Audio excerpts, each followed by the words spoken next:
大伯家的稻田里放了好多的鱼。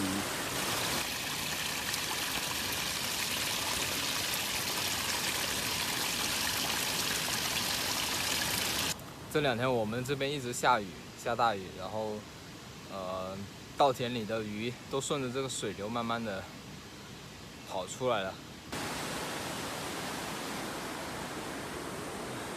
看到这小水沟了吗？就直接捡鱼，可以捡鱼的。这里面哇都有4个。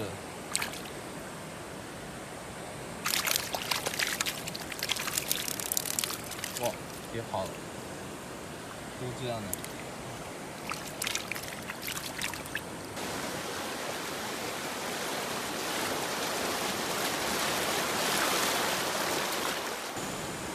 这些铁本都比较低嘛，就一涨水就肯定都从这里漫出来了，水势就漫出来，基本上鱼的话就都掉了，就出来了，跑出来了。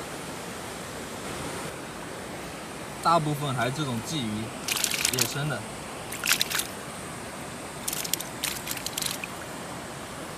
还在游，能游到哪里去啊？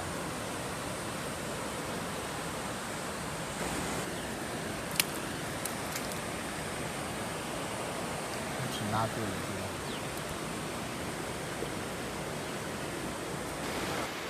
这打出来15条，以后多过鱼嘞。他往散的时候就好。咱他妈最给把别说出来的啊！他没说啊，那估计说那这，俺家没说嘛，讲的这个的。哎，多就是。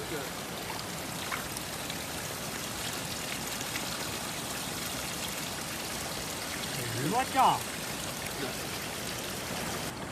之前这水坑里跑出了好多鱼啊！你看，这都是被老鼠拖到这边咬掉了，还有很多小鱼，基本上都顺着这水坑流下来。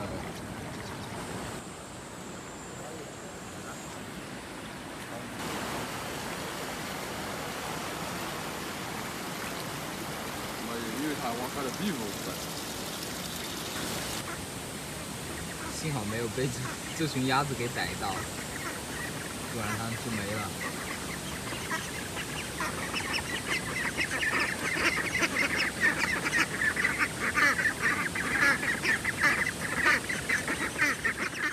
这个稻田里总共放了200多个鱼吧，都是大伯平时喜欢钓鱼，钓回来就放在这里面。